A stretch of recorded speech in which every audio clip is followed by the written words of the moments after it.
You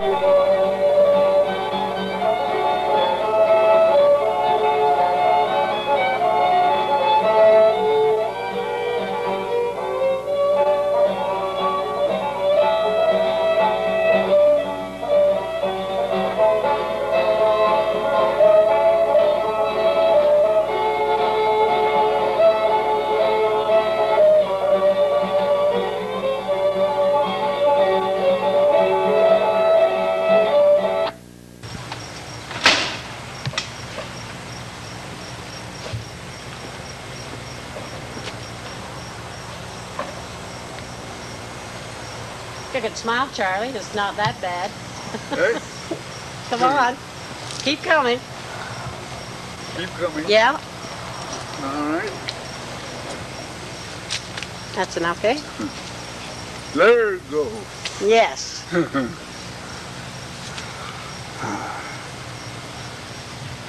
Oh.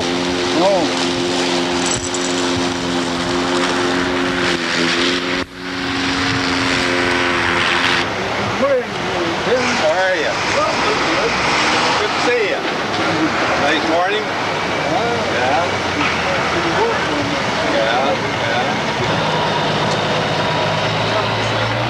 How are you this morning? You're all dressed up and no place to go. How are you? Man, I've known you for a long time. You get downtown every day. That's good. You're what age now, Charlie? 19. Doesn't get money either. I know you since you're in the early 20s. Yeah. When did you move into town, Charlie? 1946. 46. That's a long time ago. That's very well ago. We moved in 1967. Oh. So you were here a long time. I've had a few good years retirement. And make a low effort tonight. 79. Have you got some more tables still in town? You're as tough as nails. I guess so. Yeah. The only thing that's not as tough as you is your soul leather. You don't get any soul leather now. You can't. I don't know whether you might have boots with a leather soul leather now. Right? Good question. Yeah. Good question. I am that one. Soul leather. Yeah.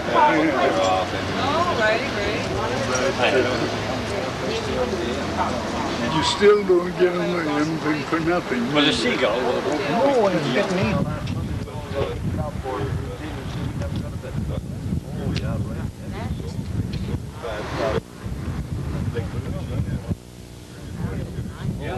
Yeah. Right. Something just as bad. And the same thing in Ottawa.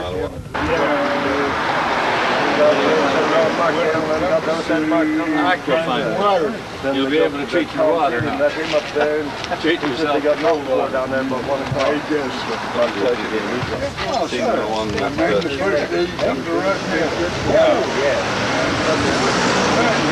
Is that right? No.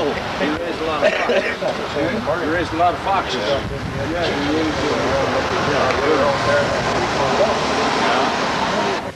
You have your pipe going, Charlie. Hmm? You have your pipe going. Mm-hmm. Good. Then we can start. Do you remember? Of course you remember. The year you were born? 1898, the 18th of May. Very good. And you have a picture of you and your parents. That's right. I think we should have a look at that, shouldn't we? Okay. You don't remember when that picture was taken, do you? Pardon? You don't remember when it was taken. Oh, no. No. I don't even remember my mother. Oh, she died when you were a baby. She died before I was 3 years old.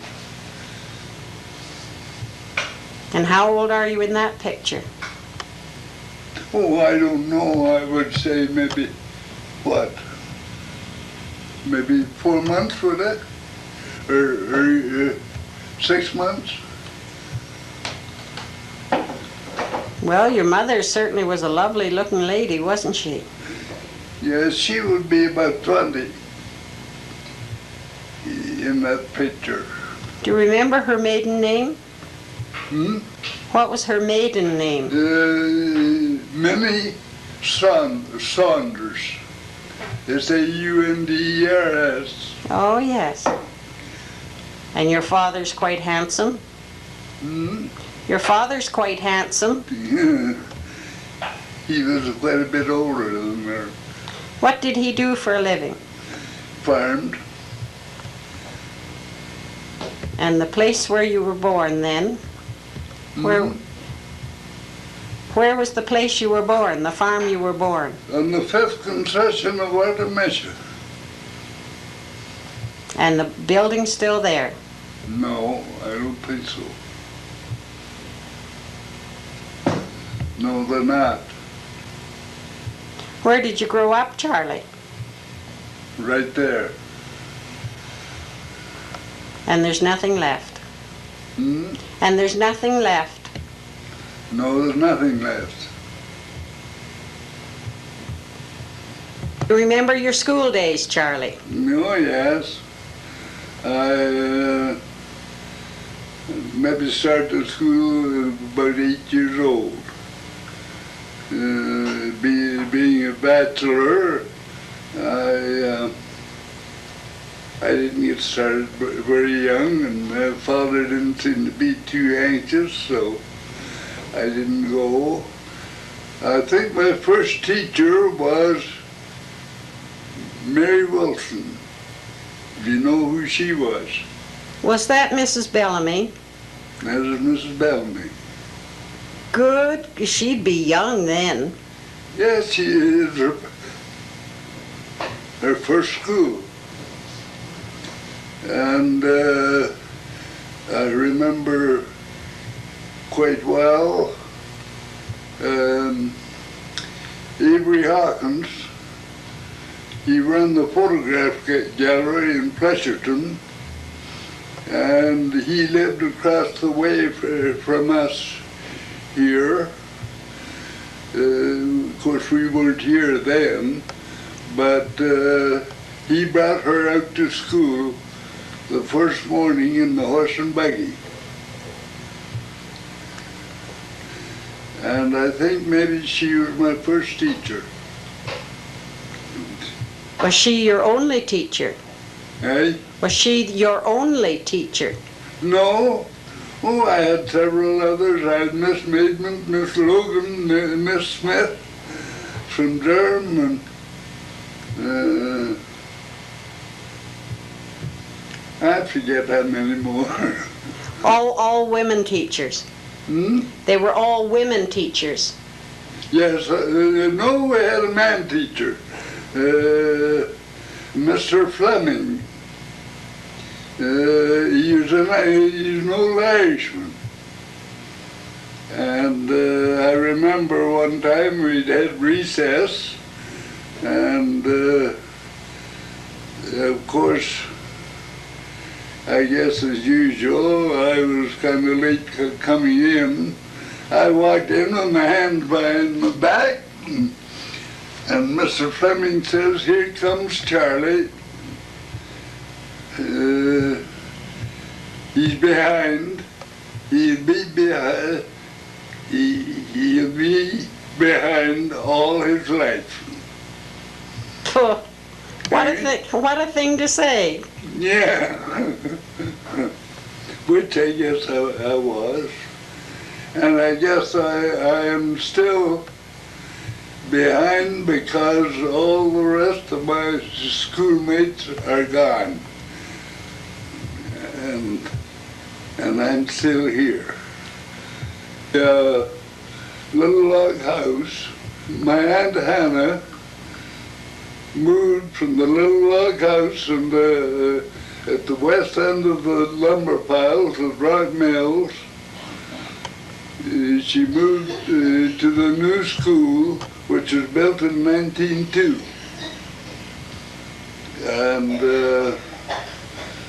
And she taught there, but I I never went to her, only maybe just the odd day or so.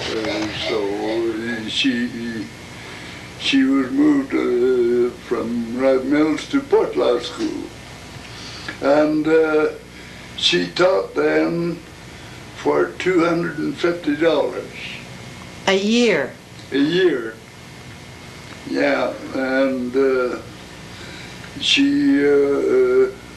old Stafford farm was next to our farm, east of our farm, and that was the old Stafford home, and of course that's where she lived, you see, and she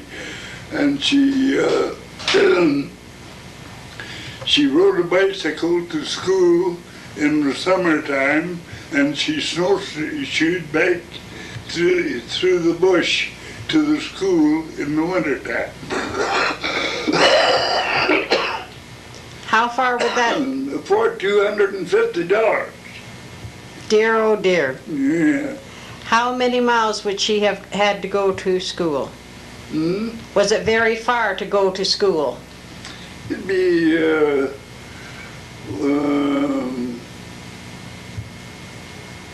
mile and a half. It wasn't so far when she went straight back through the bush.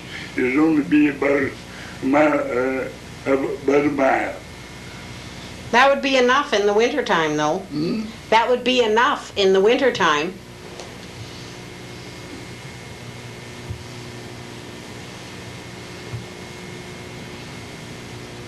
And tell me again. That would be far enough to walk in the winter. Far enough, yeah. In the wintertime. Yeah. Yeah. Chores on the farm then, Charlie? Yes.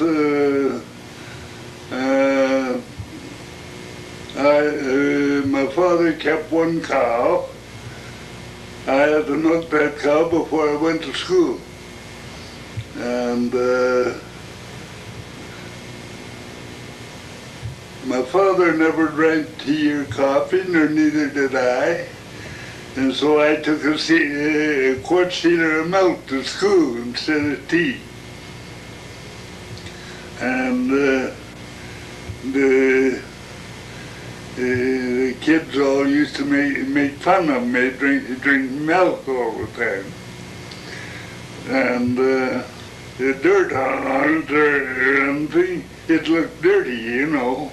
Like you'd almost think the milk was dirty, you know. Yes. But they used to make fun of me about that, but it didn't matter. That's the way I done. But before that, my father had a mortgage on the farm, and he had to work to make the money to pay it off. And of course, I was too young to leave in the house with a fire on. He wouldn't allow me to.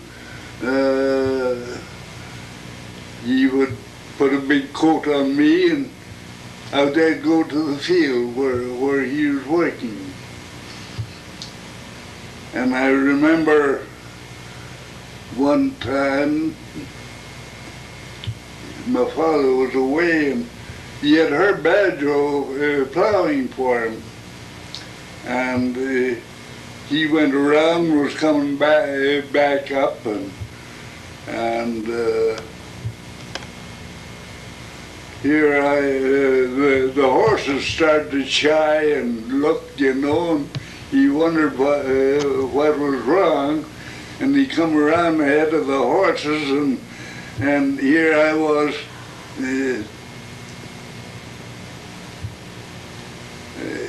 asleep in the furrow. Oh, goodness. Yeah. So he picked me up and put me over in the fence corner and went on plowing, and I slept away. Yeah. And my father used to sell grain at the Proton Station and other places, and he would always take me with him, and he would pile 2 bags this way, and 2 bags this way, and 2 bags this way, and that left a hole in the center, and he dropped me. That was Charlie's place. Yeah. He dropped me in there, and of course I'd have to stay, and I couldn't fall off, and that was all right. And many's a cold day I went to. Well, he couldn't leave you at home. Pardon? He couldn't leave you at home, no. No, he couldn't leave me at home, so that's the way I was brought up. But I'll tell you, my father wasn't too much of a cook, and I wasn't very darn old till I learned to cook a bit. And I cooked my own meals, yeah. At about 8 years old, 7, 8 years old, yeah. So that's the way we got along. You farmed with your father then? I farmed with my father, and I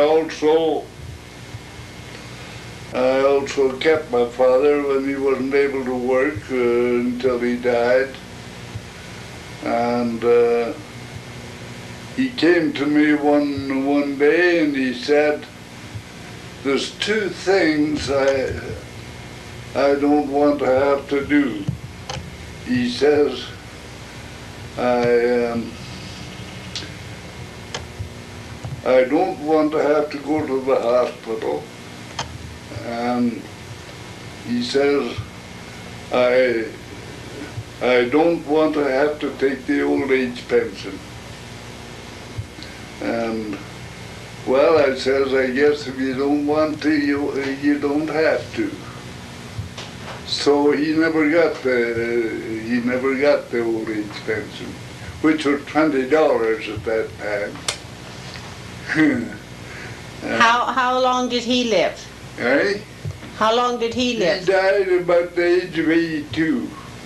Oh, that's a good age. Oh yes, yeah, that was a good age. So I lived with him all my life, like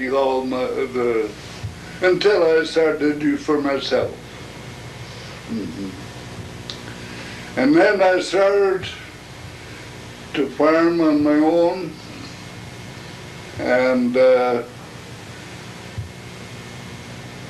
I got married in 40, and my wife didn't understand farm work. She was raised in the city, so I had everything to do, chores and all in the barn, and I milked 10 cows. This was just about the end of the Depression, and the reason I sold the cream too, and the reason I milked the cows was to have cash, and that was stable money. And so I milked 10 cows and sold the cream for 17 cents a pound, and that gave me table money, so we always could live pretty good. Did you take the milk and cream somewhere?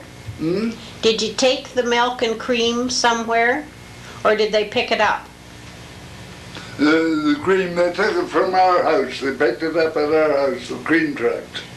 Picked it up at our house. And after Flushing started, I sold at the Flushing Creamery. And before that, I sent it to Eaton's. They had a truck come in. Really? Yes. And it went to Eaton's. That was the first part of it. Yeah. Well, then I quit Eaton's and and went to the Flushing Creamery. What, And, hey? how did you farm back then?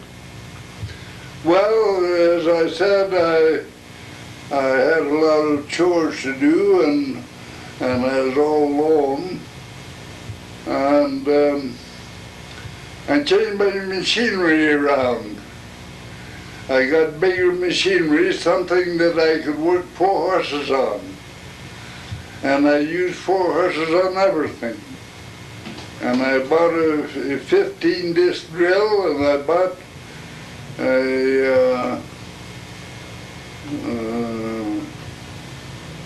5-section harrow and a double plow, one that turned two furrows, you know. And I used 4 horses on all that. And I could go out at 10 o'clock and harrow 10 acres before dinner with my new outfit, you know, which was a little faster. Before we used about a 12-bolt harrow and a team of horses on it. But I was out west one year and I drove 6 horses on a harrow.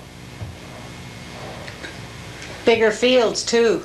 Eh? Bigger fields out there. Bigger fields, yeah. Well, of course they run bigger outfits out there because there was nothing in the road, you know. The field might be a mile long, you see. When were you out there, Charlie? I was out in about 24, 23, but 20, I just forget the year. It was 21 or 22 or 23 along there. I was out again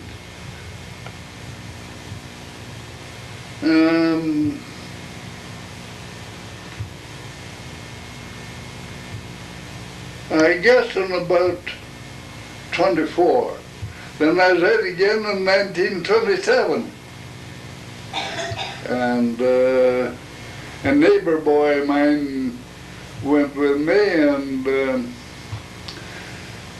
Kenneth Badgero, and he went with me. And of course I was 29 at that time and he was 19. And we went to Bounty, Saskatchewan, and we got off there and we started to work. It's a pretty good part, and started to stook wheat. Well, I'm a little ahead of my story. We got acquainted with 3 boys from Hamilton on the train. And Kenneth and I, so there was 5 of us kind of together. And when we got to Bounty, a man stepped up in the train, and he says, I want 5 men. Well, there was 5 of us together, and so I had a little more experience than the others. I was 29, I was the oldest one of them, and I had experience from before, and I had been in places where I got lousy too.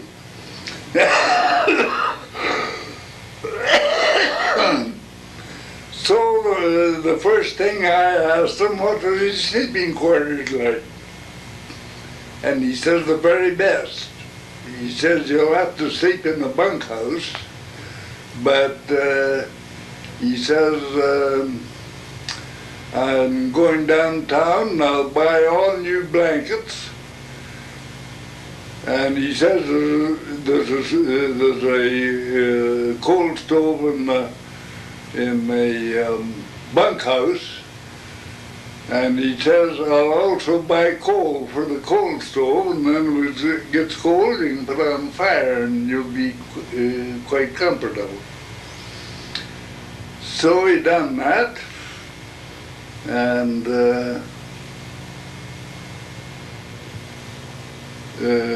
so we went with him out to his farm, and he had a quarter section, which is 160 acres, all cut and laying in rows. You know, the way the binder used to leave them in rows, like.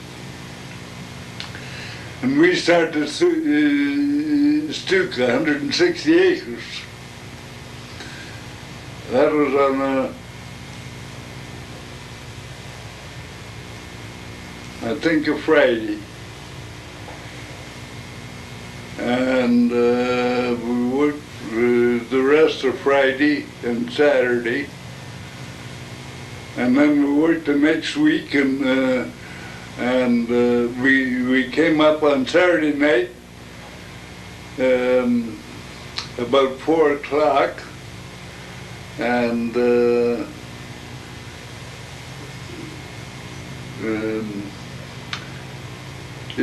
quarter section was all stooked.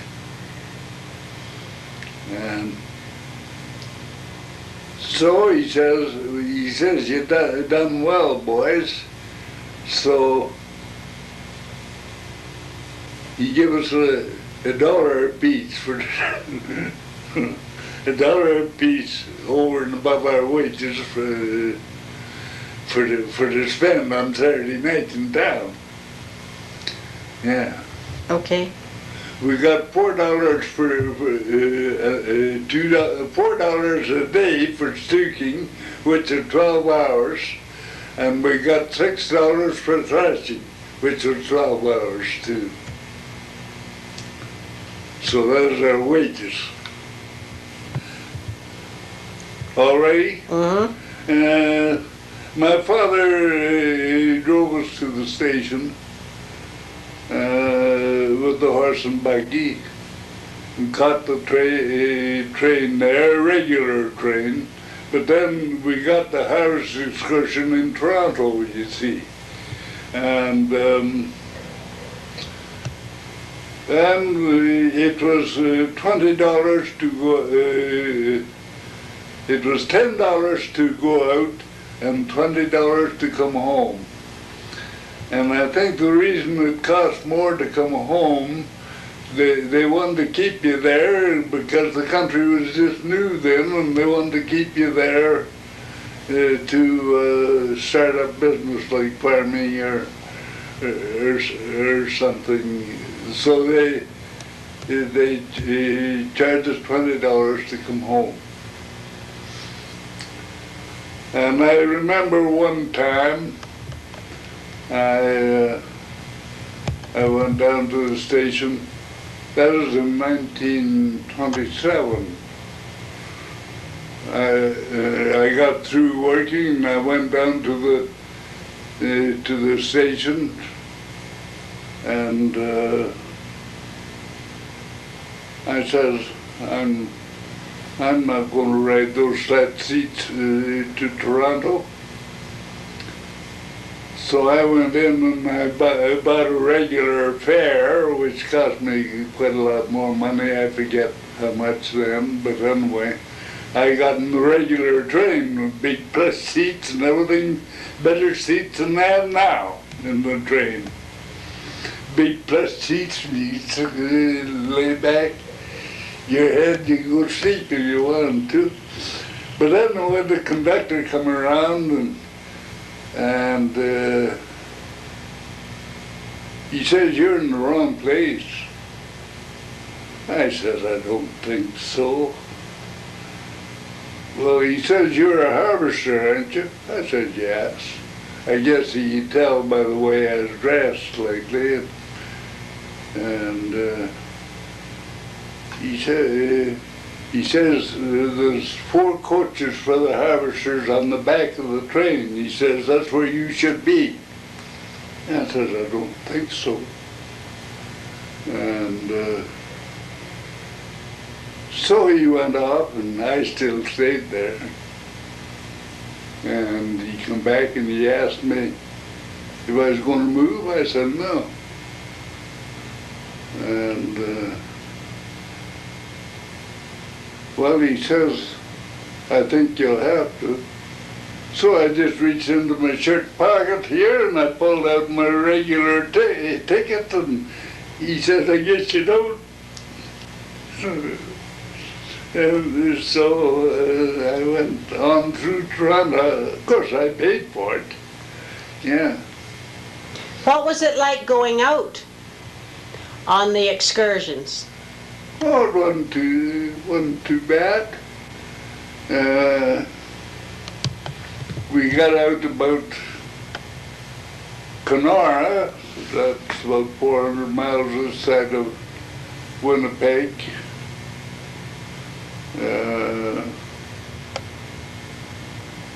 The train was stopped there for a bit, and there was a Jersey cow over in a little field there, and one of the guys got off the train and went over and milked the Jersey cow and brought the milk back. So he had milk. Where did you sleep? Eh? Where did you sleep? On the seats. That's all the place there was, on the seat. But anyway, I'm going to tell you about my friend that I took out with me. He was 19 and I was 21. And he wasn't ready to come home, and he was going on up into Alberta. So he didn't come home with me, and he hadn't come home yet. He went back into Alberta at Carnwood, Saskatchewan, and he took up a homestead there and homesteaded. And he's on that homestead yet. And now I am 92 and he is 82. And I was out west in 81, and I went to Edmonton, and I went to the phone and I called him up, and somebody else answered the phone. I said, "Is Ken there?" "Yes." Well, I said, "Put him on." And so I spoke to him, talked to him for a minute, and I said, "Do you know who's talking?" And he said, "No," he says, "I don't." Well, I said, "It's Charlie Stafford." Well, he couldn't speak. That was about 64 years after, 54 years after, and that was in 81, and we were out in 27. So, well, I said, "Charlie Stafford." So after a bit, when he kind of got himself collected up, he says, he says, "You'll just have to come out and see me." And, yes, I says, "I'm going out." And so I went out and I stayed a week with him on his homestead in 81. And he seemed to be doing very, very well. He had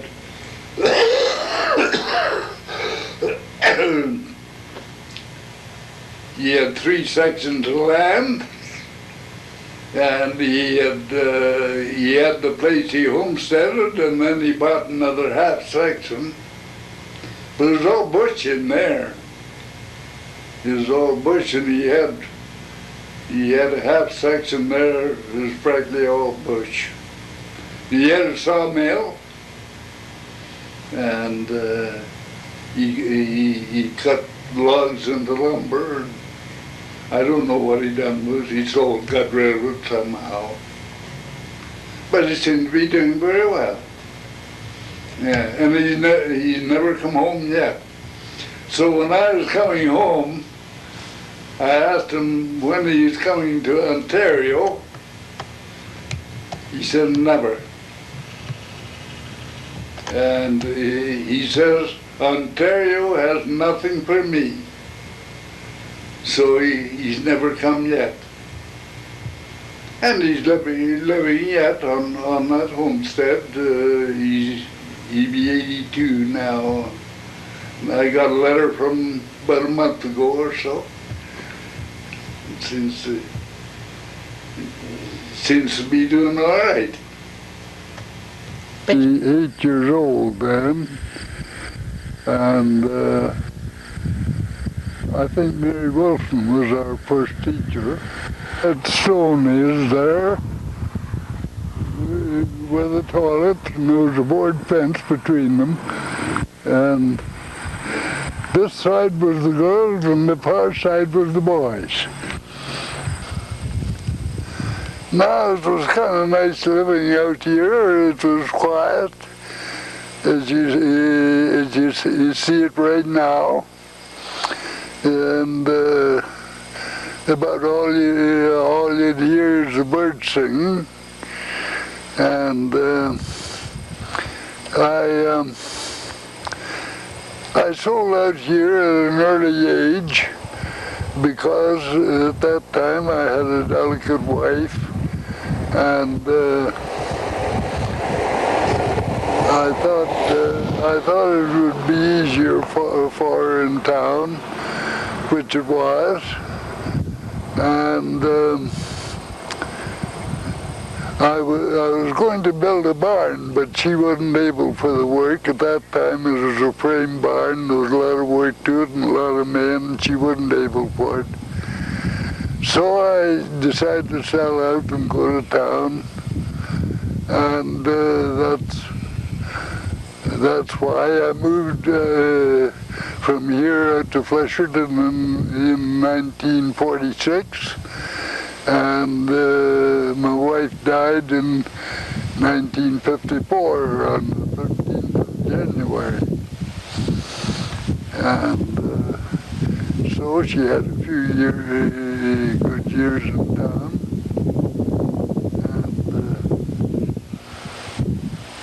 And we enjoyed living in town very much too.